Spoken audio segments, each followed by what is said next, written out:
வணக்கம்,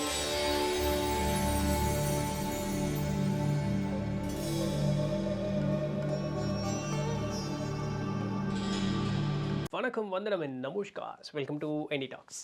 இன்றைக்கி நம்ம எனி டாக்ஸில் என்ன வீடியோ பார்க்க போகிறோம் அப்படின்னு சொன்னால், நம்ம எல்லாருக்குமே வந்து இறைவனோட போய் ஒன்றரை கலக்க வேண்டும் அப்படின்னு சொல்லக்கூடிய அந்த ஒரு விருப்பம் இருக்க தான் செய்யுது இல்லைங்களா?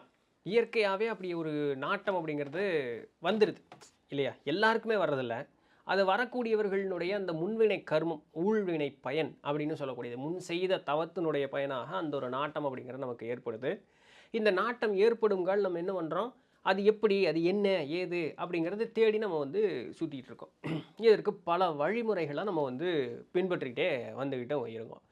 இப்படி வரும்பொழுது இறைவனை எப்படி அடைய வேண்டும் அப்படிங்கிறதுக்கு ஏகப்பட்ட வழி இருக்குது. ஆனால் அதில் ஒரு நுணுக்கம் இருக்குது அப்படிங்கிறத நம்ம வந்து நிறைய பேர் சொல்லித்தராங்க. ஆனால் அந்த நுணுக்கத்தை நம்ம புரிஞ்சுக்கிறதில்ல. என்ன அப்படின்னா, புரியாதவர்களுக்கு தான், புரிஞ்சவங்க ஓகே. இப்போ நீரிலோட நம்ம நீராகணும்னா நம்ம என்ன பண்ணணும்? தண்ணி என்ன, நம்ம இப்படி இருக்கோம், ஆனால் நீர் இருக்குது, நம்ம நீரோட நீராகணும்னு விருப்பப்படுறோம். அப்போ என்ன ஆகணும்? தண்ணிக்குள்ளே குதிச்சா நம்ம நீராகிடுவோமா? இல்லை, நாமும் நீராகவே ஆக வேண்டும். நெருப்போடு நெருப்பாகணும்னா நாமும் நெருப்போடவே இருக்க வேண்டும். காற்றோடு காற்றாகணும்னா நாமும் காற்றாகவே ஆக வேண்டும். அப்போ அதுபோல் இறைவனோடு ஒன்றரை கலக்க வேண்டும் அப்படின்னு சொன்னால் நாமும் அந்த இறையாகவே மாற வேண்டும். அப்போ இறைவனுக்கு என்ன தன்மை இருக்குது? எனக்கு இந்த ஐம்பூதங்கள் அப்படின்னு சொல்லக்கூடியது, நிலம், நீர், நெருப்பு, காற்று, ஆகாயம்னு சொல்லக்கூடியது என்னால் உணரக்கூடியது, பார்த்தோ உணர்ந்தோ இருக்கக்கூடிய ஒரு இது. அதனால எனக்கு அது தெரியும். இறைவனானவர் எப்படி இருக்கார்? இதெல்லாம் மாறினீங்க அப்படின்னு சொன்னால் கூட ஏதாவது பண்ணியாவது ஏதாவது மாறிடலாம். ஏதாவது கஷ்டப்பட்டு எது இதுவாக ஏதாவது மாறிடலாம். சாமியாக எப்படியே மாறுறது? சாமிக்கு என்ன தன்மை இருக்குது அப்படின்னு ஒரு கேள்வி இருக்கும் இல்லையா? ஏன்னா அந்த தன்மையோடு மாறும்பொழுது அதோடு கலக்க முடியும். அப்போ அதுக்கு என்ன இதுன்னா பாருங்கள், வேண்டுதல் வேண்டாமை இலானடி சேர்ந்தார்க்கு யாண்டும் இடும்பையில், திருவள்ளுவர் சொன்னது. இப்போது இறைவனுடைய தன்மை என்ன? வேண்டுதல் வேண்டாமை அப்படிங்கிறாங்க. எனக்கு விருப்பு வெறுப்பு அப்படின்னு சொல்லக்கூடிய இந்த நிலைகளுக்கெல்லாம் அப்பாற்பட்டு இருக்கக்கூடியவன் அப்படின்னு பார்த்தோம்னா, சராசரியே இந்த உலக வாழ்வில் நம்ம வாழக்கூடிய வாழ்வு எல்லாமே தவிடுபடியாக உடஞ்சி போயிடும். நம்ம சொல்லிகிட்டு இருக்கக்கூடிய கோட்பாடுகள் அனைத்தும் தவிடுபடியாயிரும். இது சரி, இது தப்பு, இது இப்படி தான் பண்ணணும், அப்படி தான் பண்ணணும், இது எல்லாமே உடஞ்சி போயிடும். அப்போது நம்மளுடைய புரிதல் எந்த அளவுக்கு அதிகமாகும்? அப்போ நம்மளுடைய செயல் குன்றும், புரிதல் அதிகமாகும். ஒரு செயலுக்காக மட்டுமே செய்யப்படுமே தவிர அந்த செயலினுடைய பலனை கருதி அந்த ஒரு காரியம் அப்படிங்கிறத செய்ய மாட்டோம். பசிக்குது, சாப்பிட்றேன், அவ்வளோதான், வேற என்ன பண்ண? அதுக்கப்புறம் அது உடம்புக்கு சேருவோம், அது சத்தா, பசிக்கு என்ன கிடைக்கிது, இன்றைக்கி பழைய சோறு தான் கிடைக்கிது, எடுத்து குடிச்சிட்டு போயிட்டே இருப்போம். நாளைக்கு பிரியாணி கிடைக்குதா, சாப்பிட்டு போயிட்டே, அவ்வளோதான். அப்போது அந்த ஒரு பலன் கருதாது செயல் செய்ய வேண்டும் என்ற நோக்கத்திற்காக மட்டுமே அந்த செயல் அப்படிங்கிறத செஞ்சுட்டு போயிட்டே இருப்போம். அப்போ இதனுடைய புரிதல், இது வந்து ஸ்டார்டிங் ஸ்டேஜில் சொல்கிறேன், இதனுடைய புரிதல் ரொம்ப அதிகமாக வரும்பொழுது, எல்லாமே இப்படி வரும்பொழுது நமக்குன்னு ஒரு பிளிங்குன்னு ஒன்று வரும். அப்போ அந்த இறைவன் எப்படி எல்லாத்திற்கும் அப்பாற்பட்டு இருக்கிறாங்க அது புரியும். அப்போ இறைவனுடைய தன்மை என்ன? வேண்டுதல் வேண்டாமை, எதுவும் வேணும் இது வேண்டாம் அப்படின்னு சொல்லக்கூடியதெல்லாம் அங்கே கிடையாது. அதற்கெல்லாம் அப்பாற்பட்டு இருக்கக்கூடியவன். அப்போ வேண்டுதல் வேண்டாமை இலானடி சேர்ந்தார்க்கு யாண்டும் இடும்பையில், அவனுடைய பொற்பாதங்களை பற்றியவர்கள், அவனோடு இரண்டர கலந்தவர்கள், அவனும் நானும் வேறில்லை என்ற ஒரு தன்மைக்கு போகக்கூடியவர்களுக்கு ஒரு காலத்திலும் துன்பம் வருவது கிடையாது அப்படிங்கிறதான். யாண்டும் இடும்பையில், என்றைக்குமே, இடும்பைனா துன்பம். அப்போ என்றைக்குமே அந்த துன்பம் அப்படிங்கிறது அவர்களை வந்து சேருவதில்லை. இதற்கு எடுத்துக்காட்டாதாங்க நம்மளுடைய எல்லா பெரியவர்களுடைய வாழ்க்கை சரித்திரமே இருக்குது நம்மக்கிட்ட. 63 ஒரு புராணமே இது இருக்குது. வைணவர்களாகட்டும், சைவர்களாகட்டும், இதர நிறைய ஞானியர்களாகட்டுங்க, எல்லாத்தினுடைய வாழ்வுமே இப்படி தான். சரிங்களா? ஸோ இதெல்லாம் எதுக்கு எடுத்துக்கிட்டேன்னா, சாமியை முழுக்க நம்பிட்டேன், அந்த இறை தன்மையாகவே நான் முழுக்க மாறிட்டேன், என்கிட்ட எந்த விதமான சலனமும் இல்லை அப்படின்னு சொல்லக்கூடிய அந்த நிலைக்கு போயிட்டேன், என்கிட்ட எந்த விதமான துன்பமும் வந்தாண்டாது. அப்படி வருங்காலம் கூட அது அப்படியே காற்று போல் அப்படி கரைஞ்சி போயிருமே தவிர நம்மளை எதுவுமே துன்பப்படுத்தாது அப்படிங்கிறத நம்ம நல்லா புரிஞ்சுக்கணும். இதுக்கு நம்ம எப்படி முதல்ல ரெடி ஆகணும்னு அடுத்த ஒரு கேள்வி வரும் இல்லையா? நீங்கள் இறைவனை சொல்லிட்டீங்க, இறைவனுடைய தன்மையை தான் சொல்லிட்டீங்க, இறைவனை போய் சேருவது அப்படின்னு சேர்ந்தால் எனக்கு எந்த துன்பமும் வராதுன்ட்டீங்க. சரி, இப்போ அதுக்கு நான் எப்படி முதல்ல ரெடி ஆகணும் அதை கேட்கணும் இல்லையா? அந்த கேள்விக்கு என்ன பதில் பாருங்கள். பொறிவாயில் ஐந்தவைத்தான் பொய்தீர ஒழுக நெறி நின்றார் நீடு வாழ்வார். இதுதான் வந்து இதுவும் திருக்குறள் தான். பொறின்னா என்ன? ஐம்பொறிகள். மெய், வாய், கண், மூக்கு, செவின்னு சொல்லக்கூடியது ஐம்பொறிகள். சரிங்க? மெய் உடம்பு, வாய் கண்ணு, மூக்கு, செவி. மெய்வாய், கண், மூக்கு, செவிங்கிறது பொறி. இதனுடைய செயல்பாடுங்கிறது புலன். மெய் என்ன பண்ணுது? உணருது. வாய் பேசுது. மெய்வாய். கண் பார்க்குது. மூக்கு நுகருது. காது கேட்குது. ஸோ இது புலன். இந்த பொறியினால் ஏற்படக்கூடிய புலன் இன்பம்னு ஒன்று இருக்கும்ல. இப்போது யாரோ ஒருத்தர் தொட்டால் நம்மளுக்கு கிளுக்கிளுன்னு இருக்குது இல்லையா? ஸோ அதுதான் அந்த தொடு உணர்வினால் நமக்கு ஏற்படக்கூடியது. ஒரு நல்ல நறுமணம். வீட்டில் அம்மா நமக்கு பிடிச்ச ஒரு சாப்பாடை செஞ்சால் அப்படியே மூச்சை நல்லா இழுத்துட்டு போகிறோம் இல்லையா? ஆஹா சூப்பரியா அப்படின்னு சொல்லிட்டு போகிறோம் இல்லையா? நமக்கு இனிமையான கீதம் காதில் கேட்குது இல்லையா? சொல் பேசுகிறோம் இல்லையா? அப்போது பார்க்கக்கூடியது நம்ம ஆஹா சூப்பரியா அப்படின்னு. அப்போ இந்த பொறிகளினால் ஏற்படக்கூடிய புலன் இன்பம்னு ஒன்று இருக்கு பாருங்க. பொறிவாயில் ஐந்தவித்தான். அந்த பொறியினுடைய இன்பத்தை யாரொருவன் நீக்குறானோ, நீக்கி அதோடு இல்லை, நீக்கி பொய்தீர, பொய் உரையாமல் நேர்மையான வாழ்க்கையை வாழ்கிறானோ ஒழுக்க நெறி நின்றார் நீடு வாழ்வாருங்கிறாங்க. இறைவன் அழிவற்றவன், இவர்களும் அதுபோலவே ஆயிடுவாங்க அப்படின்னு சொல்லி. ஒரு ஞானி இறையாவது நம்ம மறந்துருக்கிறோமான்னு சொல்லுங்க பார்க்கலாம். இல்லை, அவர் ஏதோ ஒரு வகையில் அவர்களை பற்றி நம்ம காதில் விழுந்துருவோம். அவர்கள் இன்னைக்கு வரைக்கும் ஞானியர்கள் பற்றி நம்ம பேசிக்கிட்டே தான் இருக்கோம். காரணம் என்ன?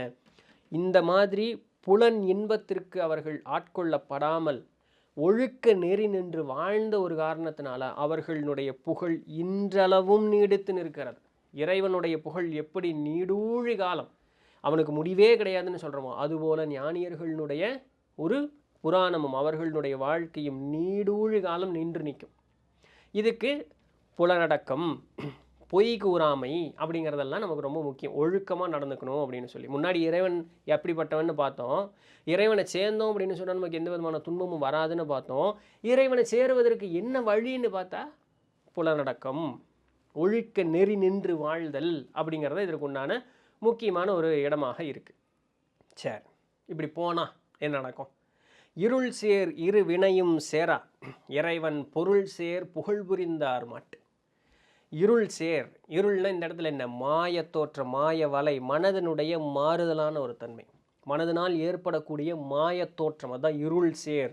உண்மை நிலை அறியாது பொய் நிலையின் மீது பற்று கொள்ளக்கூடிய இருள் சேர். ஸோ அப்படின்னா இருள்னாலே நம்மளுக்கு பயமாக இருக்குள்ள இருள் சேர்.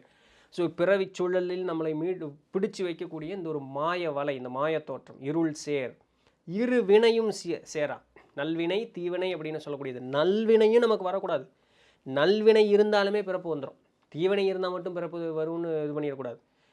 இருள் சேர் இரு வினையும் சேரா, எதுவுமே நடக்காது. நம்மளுடைய மனோ மாறுதலும் அந்த இடத்துல நடக்காது.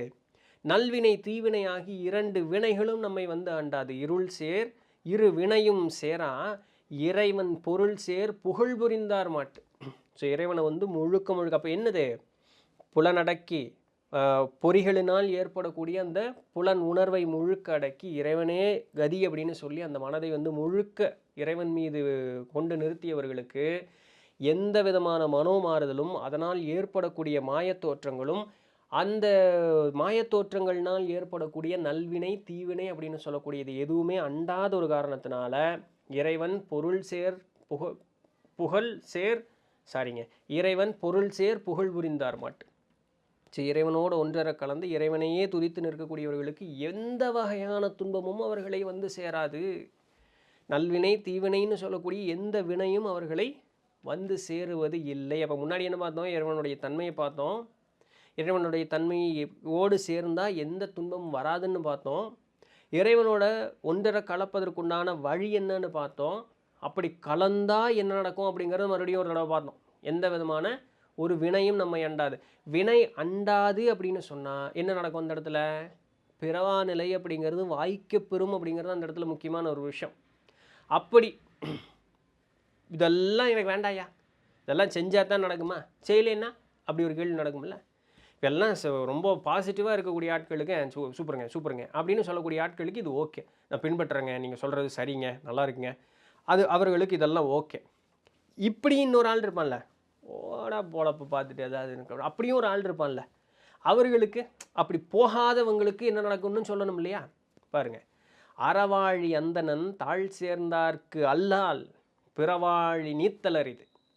அறவாழி அந்தணன் எது சரி எது தவறு அப்படின்னு சொல்லக்கூடிய அறத்தின் இந்த இடத்துல சரி தவறுங்கிறது கிடையாது, புரிதலுக்காக சொல்கிறேன், நமக்கு புரியணும் இல்லையா? இது அறம் அப்படின்னு சொன்னால் இறைவன் செய்வது சரி அப்படின்னு சொல்லக்கூடிய அந்த ஒரு இது இருக்குது பார்த்தீங்களா. இறைவனுடைய கணக்கு ஒரு காலத்திலும் மாறுவதில்லை.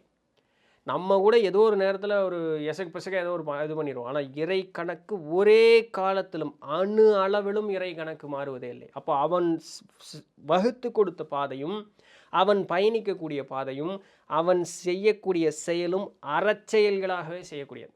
அதுதான் சரி. அங்கே இல்லை அப்படிங்கிறதுக்கே இடமே இல்லை. அப்போ அப்படிப்பட்ட அந்தணன், அந்தத்தை உணர்ந்தவன், இறைவன் எது அப்படின்னு சொல்லக்கூடியதை உணர்ந்தவன், அறவாழி அந்தணன், அறத்தின்படி நிற்கக்கூடிய அந்தணன். அந்தணனை யாரும் முன்னும் ஒரு பதிவில் பார்த்துருக்கோம். அந்தத்தை உணர்ந்தவன், இறை தன்மையை உணர்ந்தவன். அப்படி அந்த இறைவன் அறவாழி அந்தணன் தாழ் சேர்ந்தார்க்கு அல்லால் முடிச்சிட்டார். அப்படி எந்த தவறும் இல்லாத எத்தனையுமே சரிதான் அப்படின்னு சொல்லக்கூடியவனுடைய தாழ் சேர்ந்தவர்களுக்கு அல்லால், சேர்ந்தவர்களுக்கு இல்லாமல் அப்போ என்ன நடக்கும்? பிறவாழி நீத்தல் அரிது. பிறவாநிலையே கிடைக்காதியா உனக்கு. அவங்ககிட்ட போய் சாமின்னு போய் சரணாகதி, முன்னாடியெல்லாம் பார்த்துட்டோம். சரணாகதி எப்படி அடையணும், அடைஞ்சா என்ன நடக்கும்லாம் பார்த்துட்டோம். சரிங்களா. அடையிலேன்னா அப்படின்னா பிறவாழி நீத்தல் அரிது அப்படின்ட்டு. பிறவி பயணம்னா பிறவி பெருங்கடலை உன்னால் நீந்தி கடக்கவே முடியாது அப்படின்ட்டார். முடியவே முடியாது. அறவாழி அந்தணன் தாழ் சேர்ந்தற்கு அல்லால் பிறவாழி நீத்தல் அறிந்து முடிச்சிட்டாங்க ஒரே இதில். ஸோ இந்த ஒரு காரணத்திற்காக வேறு ஏதோ ஒரு கட்டத்தில் நம்ம இறைவன் தாழ் சேர்ந்தே ஆக வேண்டும். முழு சரணாகதி அடைந்தே ஆக வேண்டும். வேறு வழியே அல்ல. இன்றைக்கி என்ன வாய் வேணாலும் பேசலாம், எனக்கு தெரியாத நான் நான் நான் என்ன வேணாலும் பேசலாம். ஒரு கட்டத்தில் அப்படியே இந்த எப்படி மாவு அப்படியே பிசிறி போட்ட மாதிரி இருக்கும். தண்ணியை ஊற்றி ஊற்றி ஊற்றி ஊற்றி பிணைய அப்புறம் கொஞ்சம் எண்ணெய் ஊற்றி அப்படி பிணைய அது அப்படி பந்து மாதிரி அழகாக அப்படி சுருண்டு நிற்கிது பார்த்தீங்களா. அந்த மாதிரி ஒரு ஷேப் பண்ணி கொண்டு வந்துடுவாங்க. அதுக்கு போட்டு குத்துன்னு குத்தி அட்டியில் தூக்கி போட்டு அப்படியும் இருக்குது. இல்லை நல்ல ஒரு சமயக்காரன், ஒன்றும் பிரச்சனை இல்லை, மாவு நல்ல மாவு அப்படின்னா அப்படி கொஞ்சம் பகுமானமாக ஒரு ரெண்டு அடி மட்டும் இப்படி தட்டி அப்படி உருட்டி வச்சிடலாம். ஸோ இதில் அடி வாங்குற ஆளாக அப்படி தட்டி கொடுத்து அப்படி உருட்டி வைக்கிற ஆள் நம்மளா அப்படிங்கிற முடிவு நம்ம தான் எடுத்துக்கணும். எல்லோரும் ஒரு கட்டத்தில் பிறவாநிலை அடைவோம். அடி வாங்கி அடையிறோமா, தட்டி கொடுத்து அப்படி பொத்துனாப்பில் எடுத்து வச்சு அடையிறோமா அப்படிங்கிற நம்ம பார்க்கணும். இது நம்ம கையில் தான் இருக்குது, மற்றபடி வேறு ஒன்றும் இல்லை. இதெல்லாம் எதிலிருந்து நேற்று உங்களுக்கு புரிஞ்சிருக்கும். பெருசாக ஒன்றும் தேடவே வேண்டாம். திருக்குறள் எடுங்க, அறத்துப்பால் முதல் பால், அது முதல் அதிகாரம் இறை வாழ்த்து, இவ்வளோதான். இங்கே இது முதல் இது 10 குறள், நான் 4 தான் சொல்லியிருக்கேன். அது 4, 6, 5, 8 இந்த ஆர்டரில் தான் சொன்னேன். அந்த கதை சொல்கிறதுக்கு ஏற்ற மாதிரியே கரெக்டாக அப்படி வந்தது. வெறும் முதல் அதிகாரத்தில் 4 குறளில் பிறவா நிலைக்கு உண்டான வழின்னு சொல்லிட்டாரு. அப்படி அங்கே போகலேன்னே என்னாங்கன்னு சொல்லிட்டார். 4 குறள் தான். 10 இருக்கிற 4 குறள்லேயே இவ்வளோ தெரிஞ்சிருச்சுன்னா 1330 இன்னும் எவ்வளவுலாம் இருக்குன்னு யோசிச்சு பாருங்களேன். இல்லை, படித்து பார்ப்போம். சரி, இதை இன்றைக்கி உண்டான பதிவு பிடிச்சிருந்திருக்கு, இன்ஃபர்மேட்டிவாக இருந்திருக்கும் அப்படின்னு நம்புகிறேன். நாளைக்கு வேறு ஏதாவது ஒரு சுவாரஸ்யமான செய்தியில் சந்திப்போம். அது வரையும் தொடர்ந்து நேர்ந்துருங்கள். நான் உங்களுக்கு என்ன பண்ணி நன்றி. வெற்றிவேல் வெற்றிவேல் வெற்றிவேல்.